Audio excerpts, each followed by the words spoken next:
Porque sem Ele não há mais vida, não há mais paz, e os sonhos morrem. Só esse pedacinho. Esse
meus queridos, minhas queridas. É uma palavra que as pessoas não gostam. Com certeza. Essa palavra pecado, as pessoas têm diversos tipos de sentimentos em relação a ela, de interpretações. Alguns dizem que não existe pecado. Esses são os mais infelizes seres que habitam a terra. É complicado. O destino deles já está traçado, não há salvação. Não falo isso com alegria, não. Mas são os que desafiaram a Deus e o chamaram de mentiroso e continuam insistentemente dizendo que Deus é mentiroso, que esse livro é mentira, dizendo que não existe pecado. soubessem eles o caminho perigoso pelo qual eles estão andando, seriam mais humildes, menos pretensiosos e fariam uma reflexão sobre o que eles pensam, o que eles acham, o que eles falam sobre essa palavrinha pecado. Tristemente caminham em direção a um fim que não é o fim que Deus sonhou para essas pessoas. Brincam com o pecado, zombam de Deus, porque esses que não levam o pecado a sério, que não acreditam, esses, obviamente, também não creem em Deus. Trágico, trágico o fim dessas pessoas. Tem a outra classe de pessoas que interpretam o pecado como sendo algo que até existe, mas não deve ser levado tão a sério a preocupação com o pecado. Olha, o pecado é relativo. Por exemplo, matar e roubar, o resto eu posso fazer. Há ainda aqueles que estão na igreja, creem em Deus, mas não ficam preocupados com a sua conduta 24 horas ao dia. Não ficam preocupados se Deus está olhando a sua conduta, o que fala, o que fazem. Enfim, Deus não está me observando. Então eu posso fazer isso e aquilo, mas eu amo o Senhor, porque isso e aquilo não é tão pecado assim, são coisas que Deus não tem preocupação com isso. Afinal de contas, eu vou na igreja, eu rezo, eu oro, dou meu dízimo, e faço bem, faço muita caridade. Eu não tenho muito que me preocupar, me aprofundar no que significa verdadeiramente essa palavra pecado. E há a outra classe de pessoas que se preocupam. Tudo que vão fazer, a sua conduta, onde coloca os olhos, o cuidado com a sua boca, eles temem a Deus, eles sabem que Deus está vivo e que Deus tem conhecimento, sim, de tudo que nós fazemos no nosso dia a dia, na nossa rotina.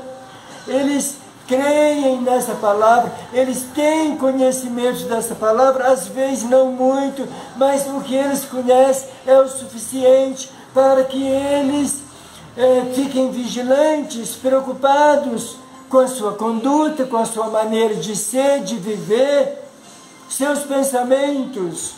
Eles sabem que o Todo-Poderoso nos vê, sabe que o Todo-Poderoso tem conhecimento de tudo que nós fazemos e sabe que nós vamos prestar contas a Deus, sabem que existe um juízo, eles sabem que não podem morrer vivendo uma vida de pecado. Então essa palavrinha está constantemente na sua vida, nos seus pensamentos, nas suas preocupações, no dia a dia. Não que vivam fanatizados, declarando que tudo é pecado, tudo é errado, tudo leva para o inferno. Não, eu estou falando de uma classe de pessoas verdadeiramente cristãos. A preocupação deles é não pecar, mas tem uma causa, uma motivação. Essa preocupação é não desagradar ao Senhor, é mostrar que amam ao Senhor. Eles têm conhecimento da palavra que nos alerta que aqueles que amam ao Senhor fogem do pecado, correm do pecado, são inimigos do pecado, eles têm um amor pelo Senhor, eles sabem, eles reconhecem o sacrifício feito naquela cruz pelo Filho do Deus Altíssimo, cujo objetivo daquele sacrifício foi nos salvar, nos libertar do pecado. Eles têm consciência que o pecado nos afasta da comunhão com o Pai e eles não querem ficar longe do Pai. Eles têm o costume, o hábito de falar com o Pai, de adorar o Pai. Eles têm um relacionamento sério com Deus. Eles não amam ao Senhor apenas da boca para fora. Eles querem em todo tempo estar agradando àquele que não agradou a si mesmo, mas muito pelo contrário, veio para essa terra contaminada pelo pecado para livrar a humanidade do pecado. Normalmente essa classe de pessoas, que não são muitos, eles levam a sério a sua vida. Eles têm uma expectativa de herdar o reino dos céus.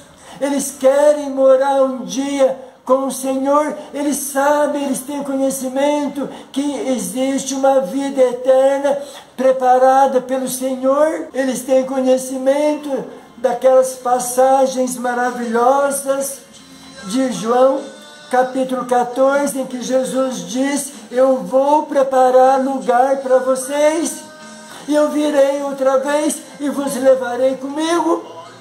Eles têm o conhecimento da verdade de que enquanto estamos vivos é que nós temos que nos arrependermos dos nossos pecados e andar em espírito, em vigilância, para nós não cair na armadilha do pecado.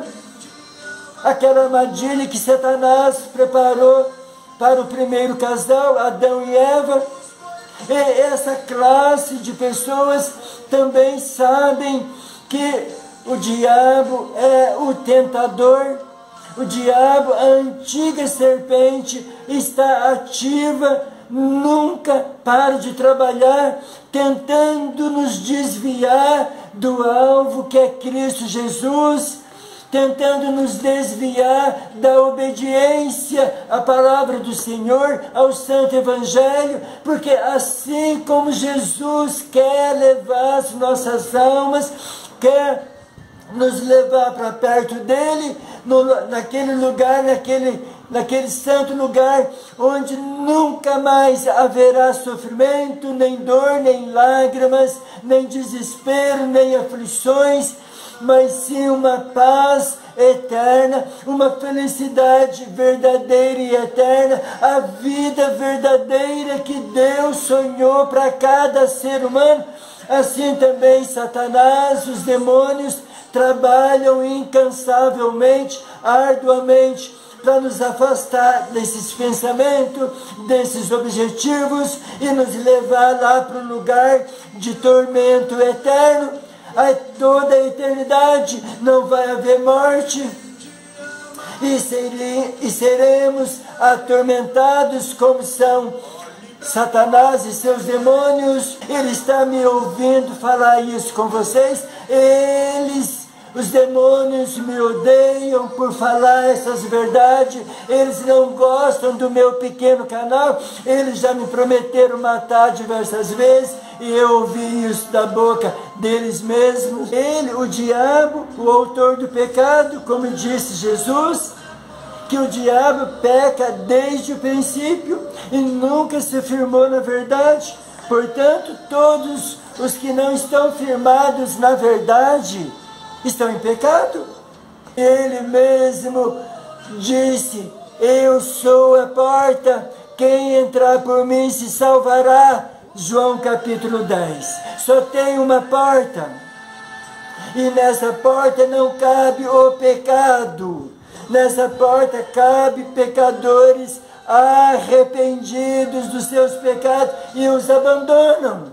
E eu quero falar rapidamente com você que faz parte desses seres humanos que temem o nome do Senhor, mas por alguma fraqueza você caiu em pecado e você está amargurado, triste, desanimado, você está cansado de lutar contra algum vício, algum pecado que está te dominando.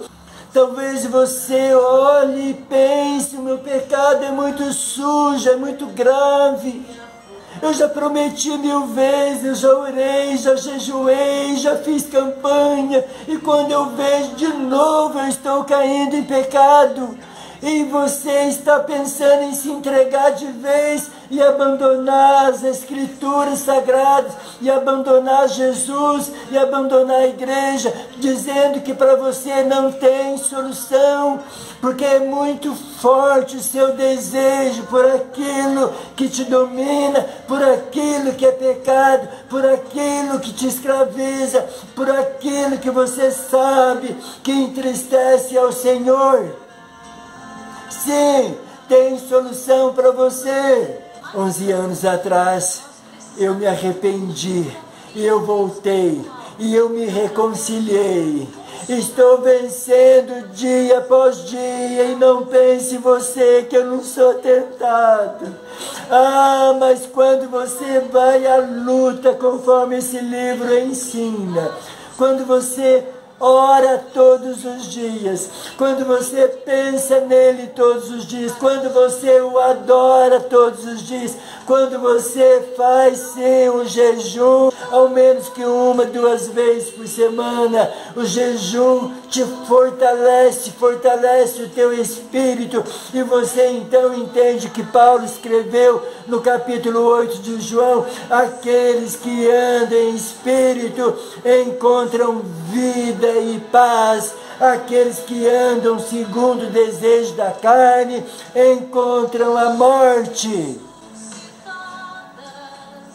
Sim, meu querido, minha querida, não pense você que eu nunca caí em pecado, mas não vamos colocar como pecado só o que se refere a sexo. O pecado também está na fofoca, na língua comprida, conforme Tiago, capítulo 3.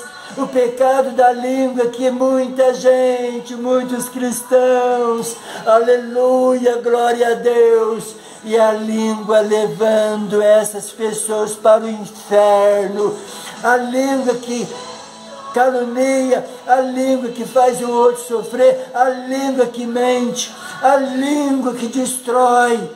Tiago diz que a língua é inflamada pelo inferno. Cuidado, meu irmãozinho, minha irmãzinha. A sua mente contaminada, exatamente iguais aos fariseus que mataram Cristo Jesus. Toma cuidado. Jesus ama aos pecadores, Jesus ama você que é fraco, mas tem vontade de vencer os seus pecados. Não desista, não desista. Meu querido, minha querida, você que é fraquinho, não desista. Eu convivi com pessoas dominadas pelo vício maldito do crack, dominados pelo vício maldito do sexo. Eu fui um deles. E todos nós encontramos a libertação. O pecado pode ser vencido juntinho de Jesus, todos os dias, levantando, e caindo, mas insista, vença o pecado junto com Jesus. Não se afaste de Jesus por causa do pecado, mas faça o contrário. É possível. Vamos ler alguns versículos e nós vamos encerrar. Cada um, porém, é tentado pelo próprio mau desejo, sendo por este arrastado e seduzido, como Eva foi. O pecado é atraente. Eva viu o fruto e viu que era bom, e ouviu o diabo. Então esse desejo tendo concebido da luz do pecado, e o pecado, após ser consumado, gera a morte espiritual, a separação de Deus. Aí começa o perigo da desgraça, da morte física também e do inferno. Isso está em Tiago 1,14. Se afirmarmos que estamos sem pecado, eita, crentões, enganamos a nós mesmos, e a verdade não está em nós. Se confessarmos os nossos pecados, confessarmos o nosso pecado, Ele é fiel e justo para perdoar os nossos pecados e nos purificar de toda a injustiça, de todo pecado. Ele quem? Jesus, só Ele. 1 João 1, 8 e 9. Agora, cuidado, não vamos brincar com o pecado. Preste atenção nessa palavra dura do mesmo João, que acabou de falar que nós temos um advogado e que ele nos perdoa se nós confessar e deixar. Porque se continuar praticando, é isso aqui. Aquele que pratica o pecado é do diabo. De novo, aquele que pratica o pecado é do diabo, porque o diabo vem pecando desde o princípio. Para isso se manifestou o Filho de Deus, aleluia, para destruir as obras do diabo. Jesus Cristo, é só Ele que destrói os pecados em nossa vida. É só vir para Ele, com sinceridade, com humildade, com lágrimas, com súplica, em humildade, em insistência. Agora vamos ver esse que fica escondendo seus pecadinhos. Quem esconde os seus pecados não prospera. Quem esconde os seus pecados não prospera. E essa prosperidade é abrangente. Não fala só nisso, não. Está tudo errado, porque está escondendo os seus pecados dentro da igreja, em cima de um púlpito, atrás de uma Bíblia. Esses são os piores. Mas quem confessa e os abandona encontra misericórdia. Provérbios 28, 13. Lembremos-nos que Davi, o homem segundo o coração de Deus, pecou. Essa é para você, viu? Que acha que você não pode vencer. Davi venceu. Davi encontrou misericórdia. Davi se arrependeu. Era um pecado de sexo, de adultério e de homicídio. Ninguém está livre, meu querido, minha querida. O que nós não podemos aceitar é que o diabo nos convence que não tem jeito para nós. Eu achava que não tinha jeito para mim, que eu não poderia viver sem sexo. E hoje, há 11 anos, eu vivo para o Senhor. Eu entreguei meu corpo para a morada do Senhor. Olha que troca boa. Porque os prazeres de sexo na cama com outros homens nunca me trouxeram prazer, a alegria, a satisfação, a felicidade, o sonho de morar no céu, a alegria verdadeira, a presença verdadeira daquele que está me vendo e me ouvindo falar com vocês, que está no meu quarto, que está na minha cama comigo. Eita, que troca, né? Aleluia, obrigado, Senhor. É o sangue do Filho dele, é o sangue de Jesus Cristo que me purificou, me lavou. Se eu conseguir, se eu consigo, você também consegue. Mas vem com sinceridade, porque Ele quer te salvar, Ele quer te libertar. Ele quer te dar alegria, plena satisfação, como fez comigo. Eu não sou digno dele. Todo dia eu falo isso para ele, o que ele viu de bom em mim. Não desista. Venha para Cristo Jesus. Não importa. Não importa. Mas não fique se lamentando, chorando. Eu não posso, eu não consigo, eu não aguento. Não demore, eu demorei. Não vale a pena. Não vale a pena. É isso. Vamos louvar o Senhor de todo o nosso coração. Na presença dos anjos, a Ti cantarei louvores. Isso é vida, a presença do Senhor. Recebe o meu abraço, meu amigo, minha amiga, e não desista, vai à luta. Se precisar de mim, eu estou aqui. Se precisar de uma palavra, eu estou aqui. Se precisar de oração, eu estou aqui. Eu te ajudo. E Ele nos ajuda. Receba o abraço do Pai do céu, o seu Salvador e o seu Libertador. Muito obrigado.